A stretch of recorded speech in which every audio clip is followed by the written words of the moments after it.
नमस्ते everyone, welcome to my channel. तो मैं आप लोगों के लिए ओ माय इंपीरियर के सीज़न 2 का पार्ट 3 लेके आ चुकी हूँ। अगर आपने इस ड्रामे के पिछला सीज़न या फिर पिछले एपिसोड्स नहीं देखे हैं तो उसका लिंक आपको नीचे डिस्क्रिप्शन बॉक्स या फिर मेरे चैनल के अलग से प्लेलिस्ट सेक्शन में भी मिल जाएगा। वीडियो अच्छी लगती है तो वीडियो को लाइक और आगे की वीडियोस देखने के लिए चैनल को सब्सक्राइब करना मत भूलना, इससे मुझे बहुत ज़्यादा मोटिवेशन मिलता है। तो बिना समय गवाए हम वीडियो स्टार्ट करते हैं।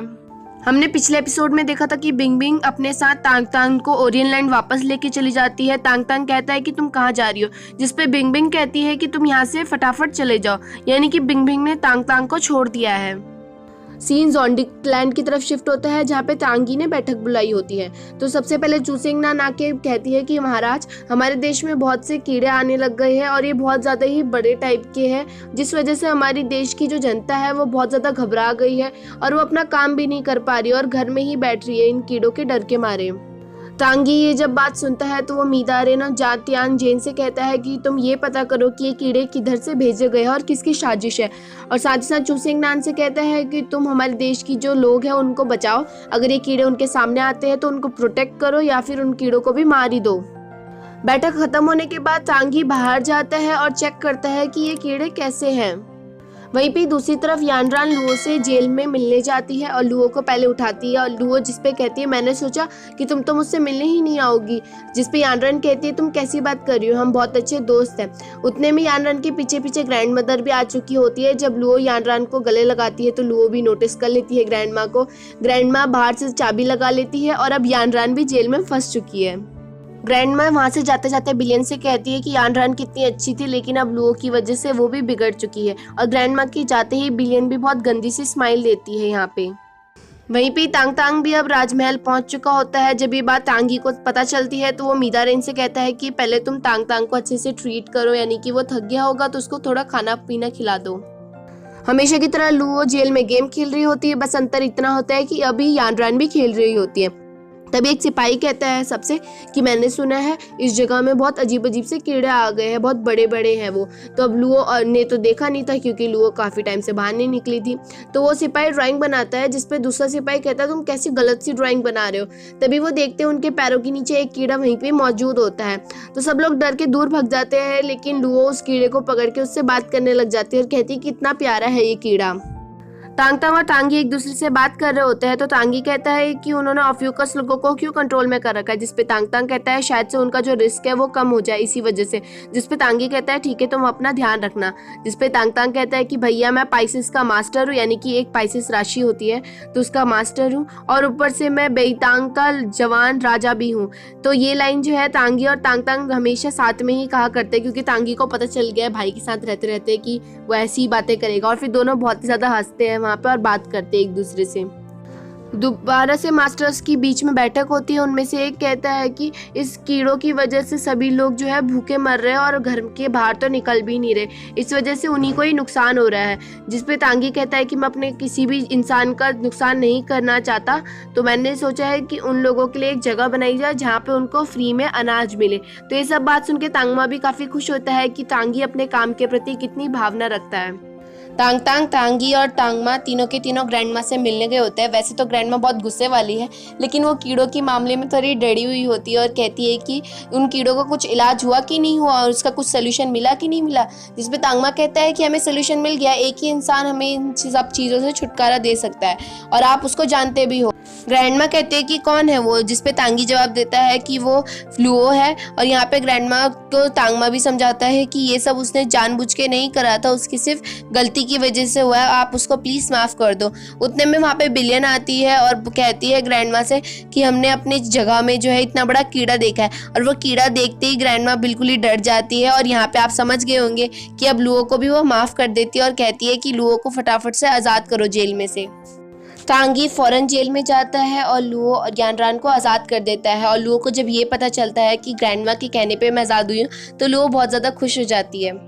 तांग तांग के पास वेद आया होता है उसे चेक करने के लिए, और वो वेद कहता है कि तांग तांग बिल्कुल ठीक है, वहाँ से चले जाता है। तांग तांग अपने भाई तांगी से कहता है कि भैया आप बार बार ऐसा क्यों करवा रहे हो, मैं तो बिल्कुल ठीक हूँ ना। जिसपे लोग कहते हैं कि तुम्हारा भाई सिर्फ तुम्हारे लिए ही ये सब कर रहा है। जिसपे तांग तांग कहता है कि ओरियन लैंड में मेरे साथ कितना बुरा व्यवहार किया गया और आप मुझसे मिलने भी नहीं आई लुओ। लुओ कहती है ओ बेचारा, और लुओ अपने हाथ फैलाती है गले मिलने के लिए तांग तांग के। तो जब तांग तांग आ रहा होता है, तांगी जलन के मारे खुद लुओ के आगे आ जाता है और तांग तांग को अपने गले लगा लेता है। जहाँ पे पहले से ही यानरान उन कीड़ों से काफी डर रही थी और लुओ भी अपनी कोई कसर नहीं छोड़ती और यानरान को खूब डराती है।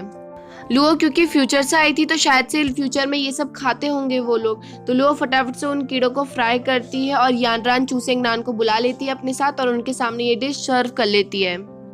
चूसेंगनान और यानरान काफी डरे हुए होते हैं इन कीड़ों को खाने के लिए, जबकि लुओ कहती है कि ये खाना बहुत ज्यादा ही टेस्टी और कितने क्यूट है, जिसपे चूसेंगनान कहती है कि ये तुम्हें क्यूट लग रहे हैं, जिसपे लुओ जवाब देती है क्यों तुम डर गई। अब यहाँ पे उसने डरने की बात कही तो चूसेंगनान ऐसे ही पीछे थोड़ा ना हट जाएगी, और यानरान भी कहती है हाँ तुम डर गई, इसी वजह से तुम इसको खा नहीं रही हो।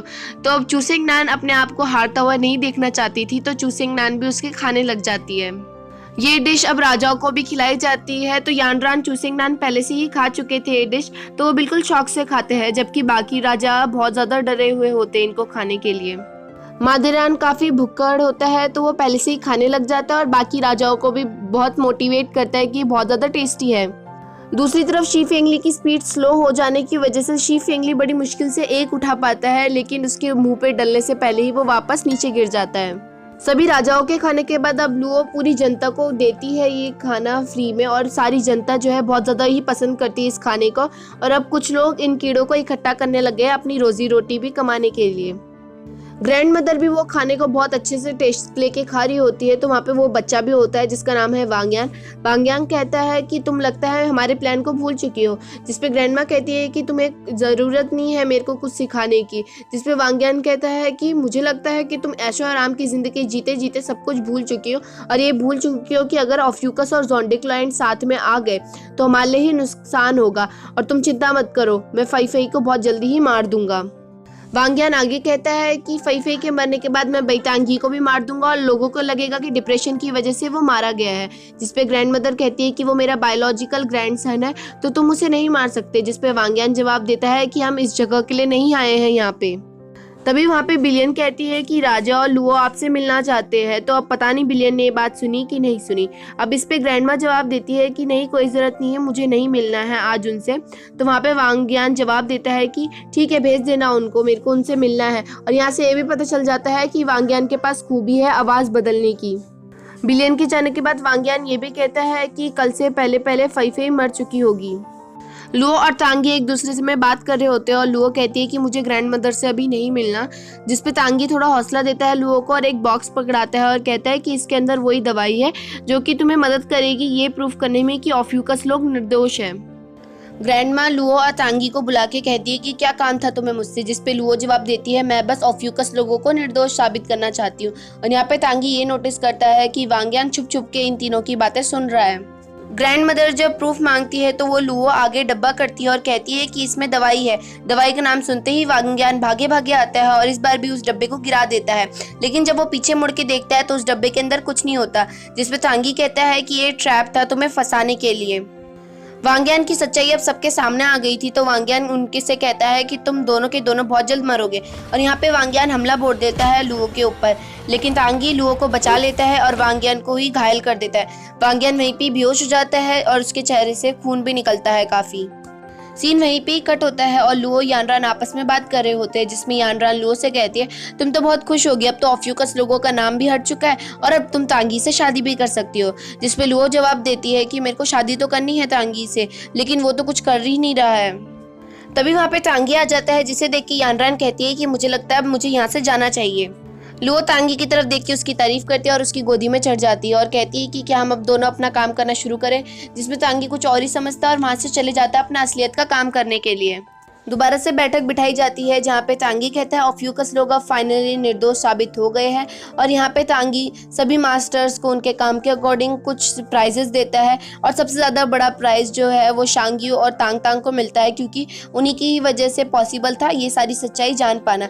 और यहाँ पे तांगी कहता है कि बहुत जल्द जो है यहाँ पे पार्टी होने वाली है इस खुशी में। लुओ से वो छोटी बच्ची भी मिलने आती है और वो भी बहुत ज़्यादा खुश थी क्योंकि अब से ऑफ्यूकस लोग भी आज़ाद हो गए, जिसपे लुओ कहती है अब तुम मुझसे कभी भी मिलने आ सकती हो। और यहाँ पे लुओ कहती है कि अब पार्टी बहुत जल्द होने वाली है, तो यहाँ पे ऑफ्यूकस लोग भी शामिल हो सकते हैं अब। पार्टी के लिए सजावट शुरू हो जाती है और यहाँ पे अब 12 ज़ोडिएक साइन के साथ ऑफ्यूकस लोगों का भी साइन शामिल हो जाता है। पार्टी की शुरुआत में तांग मा और सुशुन अपने अपने इंस्ट्रूमेंट्स बजा के कॉम्पिटिशन कर रहे थे, जहाँ पे बाकी लोग उन लोगों को चेयर अप कर रहे थे। थोड़ी देर में वहाँ पे तांगी भी आ जाते हैं और कहते हैं कि आज के बाद हम 12 ज़ोडिएक साइन के साथ ऑफ्यूकस लोग भी शामिल होंगे और हम सब जो है इस पूरी जगह को एक इकट्ठा करके रहेंगे। वहाँ पे लुओ आती है और सबको अपना इंट्रोडक्शन देती है कि आज से मैं ऑफ्यूकस की रानी लुओ हूँ, और वहाँ पे बिल्कुल अच्छे से बिहेव करती है लुओ। लेकिन थोड़ी देर में फिर से लुओ अपने बच्चों जैसी हरकतें करने लग जाती है और सबको बहुत बड़ी बड़ी स्पीचेस देने लग जाती है। अब इन स्पीच के जो वर्ड्स होते हैं वो बहुत ज़्यादा ही हार्ड होते हैं, क्योंकि वो फ्यूचर से आई थी, जिस वजह से बहुत से लोग जो है समझ ही नहीं पा रहे होते लुओ क्या बोल रही है। लेकिन फिर भी वो लास्ट में ताली बजाते देते हैं, ये सोच के कि इस खुशी के मौके में लुओ ने कुछ ना कुछ तो अच्छा बोला ही होगा। लास्ट में लुओ कहती है कि इस खुशी के मौके में मैं आप लोगों के लिए गाना गाना चाहती हूँ, और थोड़ी गहरी सांस लेके लुओ यहाँ पे ट्विंकल ट्विंकल गाना शुरू कर देती है।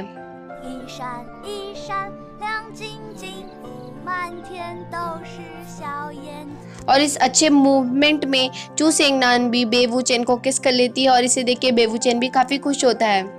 पार्टी खत्म होने के बाद लुओ और तांगी निकल जाते हैं बात करने के लिए, और साथ ही साथ सारे के सारे ज़ोडिएक साइंस के मास्टर भी उनका पीछा कर रहे होते हैं ताकि उनकी बात सुन सके। और यहाँ पे लुओ ये भी बताती है तांगी को कि मैं जिस चियाचेन की बात कर रही हूँ वो बिल्कुल तुम्हारी तरह दिखता है। जब लुओ और तांगी बिल्कुल क्लोज होते हैं तो अचानक से लुओ का एक डब्बा नीचे गिर जाता है जिसमें लिपस्टिक होती है, तो तांगी उस डब्बे को उठा के अपने होठों में वो लिपस्टिक लगा लेता है। तांगी और लुओ एक दूसरे को किस करने लग जाते हैं। तभी अचानक से वहाँ पे बारिश शुरू होती है, जिस वजह से सभी लोग छतरी के नीचे आना चाहते थे, लेकिन तांगी, ताकि वो लोग डिस्टर्ब ना करे, तांगी उन सबको फ्रीज कर देता है। और थोड़ी दूर में ही खड़ा तांग मा, जो कि फ्रीज नहीं हुआ था और छतरी लेके वहीं पे खड़ा था, और ये सब कुछ देख लेता है और रोने भी लग जाता है। तांगी लुओ एक कमरे में बैठ के एक दूसरे को देख ही रहे होते हैं, जिसपे लुओ कहती है आज कुछ काम नहीं करना, जिसपे तांगी मना कर देता है, बिल्कुल पागल है सच में तांगी। तो लुओ बहुत गुस्सा हो जाती है और वहीं पे पड़ी बुक को जो है खोल देती है, और वो बुक और कोई नहीं कैट अराउंड वाली बुक होती है। तो तांगी नहीं चाहता था कि लुओ वो बुक देख ले, तो तांगी जब छीनने के लिए जाता है तो वहाँ पे वहीं पे ही रुक जाता है, और लुओ यहाँ पे समझती है अब तो तांगी मुझे किस कर ही देगा। तो तांगी जो है किस करने ही वाला होता है, तभी तांगी के अचानक से नाक में से खून निकलने लग जाता है और वो वहीं पे ही बेहोश हो जाता है। वहीं पे बेवू चेन और चू सेंगनान की भी लव स्टोरी अच्छी चल रही थी। दोनों के दोनों काम करते वक्त एक दूसरे को फ्रूट्स पकड़ाते हैं और फिर उसमें आराम से बैठ के उसमें इमोजीज बनाते हैं और फिर वापस से अपने पार्टनर को दे देते हैं। वहीं पे बेटा शांग्यू ये सब कुछ देख रहा होता है और जेलसी महसूस कर रहा होता है कि मेरी कोई पार्टनर नहीं है। सीन चेंज होता है और लुओ कुछ सोच रही होती है, तभी वहाँ पे यानरान आती है। तो लुओ कहती है कि पता नहीं क्यों तुम पूरी रात मेरे साथ थे। तो यानरान ये सब कुछ सुन लेती है और कहती है कि मुझे ये पूरी स्टोरी डिटेल में बताओ, जिसपे लुओ कहती है कि ऐसा कुछ भी नहीं हुआ, पता नहीं क्यों वो मेरे को देख के बेहोश हो गया, कहीं तांगी को कोई बीमारी तो नहीं है। जिसपे यानरान कहती है मुझे नहीं पता, मुझे इतनी ज़्यादा इन्फॉर्मेशन नहीं है तांगी के बारे में, भले ही हम बचपन में से साथ में रहे, लेकिन मैं तांगी के बारे में कुछ नहीं जानती इतना। वहीं पे सीन चेंज होता है और शांग्यू को दिखाया जाता है जो कि सुशुन के पास मदद मांगने के लिए गया था, जिसपे सुशुन कहता है मुझे नहीं लगता कि तुम्हें पैसों की जरूरत होगी, तो फिर क्यों आए हो। जिसपे शांग्यू कहता है कि मुझे पार्टनर चाहिए। तो सुशुन कहता है तुम शी फेंगली के बारे में क्यों नहीं पूछते इस सब चीज़ के बारे में। जिसपे शांग्यू कहता है आपको तो पता ही है ना कि शी फेंगली कितना स्लो काम कर रहा है, और ऊपर से आप तो मेरे गुरु हो और मेरे से बड़े भी हो, तो मुझे लगता है कि आप मुझे अच्छी एडवाइस देंगे। तो यहाँ पे सुशुन कुछ नहीं कहता और खड़ा हो जाता है और कहता है कि मैंने जो बुक लिखी है कैट अराउंड वाली उसको पढ़ लेना, और मैंने जो एड्रेस तुम्हें भेजा होगा उधर आ जाना मुझसे मिलने के लिए। सीन चेंज होता है जहाँ पे लुओ मीदारेन के पास गई होती तांगी के बारे में पूछने के लिए, क्योंकि मीदारेन हमेशा से तांगी के साथ रहा है बचपन से। तो यहाँ पे मीदारेन ना बहुत बड़ा लालची होता है, तो वो पहले नहीं बताता है, जिसपे लुओ अपना मास्क दे देती है और कहती है कि ये फेस मास्क बहुत महंगा है, तो तुम्हें इसकी बहुत अच्छी कीमत मिल जाएगी। तो मीदारेन कहता है कि ऐसा तो कोई बीमारी नहीं है तांगी को। अब यहाँ पे ना लुओ प्लान बनाती है मीदारेन के साथ कि तुम ना टेबल के नीचे छुप जाओ, जब तांगी आएगा तो तुम मुझे डरा देना, तो जब मैं डरूंगी तो मैं घबरा जाऊंगी, तो तांगी मुझे बचाने आएगा। मीदारेन मान जाता है लुओ की बात, क्योंकि लुओ ने मीदारेन को फेस मास्क दिया था। तांगी आ जाता है और लुओ से पूछता है कि तुमने मुझे क्यों बुला रखा है, जिसपे लुओ जो है बात करने लग जाती है और थोड़ा मुंह से इशारा देती है ताकि मीदारेन समझ जाए और वो अपने प्लान को काम करना शुरू कर दे। लेकिन अंदर बैठा मीदारेन जो है सो रहा था और जब लुओ अच्छे से आवाज़ देती है तब जाके मीदारेन को होश आता है और वो गलती से तांगी की तरफ से बाहर निकलता है। तो तांगी डर जाता है और वो खूब मारता है मीदारेन को, जिसपे मीदारेन कहता है कि महाराज ये तो मैं था, और फिर वो टेबल सहित वहाँ से चले जाता है शर्म के मारे। शांग्यू चले जाता है सुशुन के साथ लड़कियों से मिलने के लिए। तो जैसे पहले के टाइम पे दिखाते थे ना राजा लोगों को लड़कियां ढेर सारी, तो वैसे ही दिखाया जाता है अलग अलग लैंड की, जैसे वाटर लैंड की, अलग अलग जगह की। लेकिन शांग्यू को एक भी पसंद नहीं आती, जिसपे लास्ट में वो औरत कहती है कि ओरियन लैंड की जो है सबसे सुंदर है, तो अगर आप देखना चाहते हैं तो मेरे साथ चलो। तो शांग्यू मान जाता है और उस औरत के साथ चले जाता है। वहीं पे दूसरी तरफ तांग तांग जो है बिंग बिंग के बारे में ही सोच रहा था और जितनी भी उन्होंने साथ में मेमोरीज बिताई थी उसी को ही याद कर रहा था। और यहाँ से हमें ये पता चल जाता है कि तांग तांग भी बिंग बिंग को अब लाइक करने लग गया है। यहीं पे हमारा एपिसोड खत्म होता है और अभी हमने 9वां एपिसोड खत्म करा है। इसका मतलब अभी भी लुओ और तांगी के बीच में बहुत सारी आफतें आने वाली है। तो 21 तक ही हमें पता चलेगा कि क्या क्या मुसीबतें आएंगी और किस तरह से ये दोनों एक होंगे। तो वीडियो को लाइक और चैनल को सब्सक्राइब करना मत भूलना। Thank you.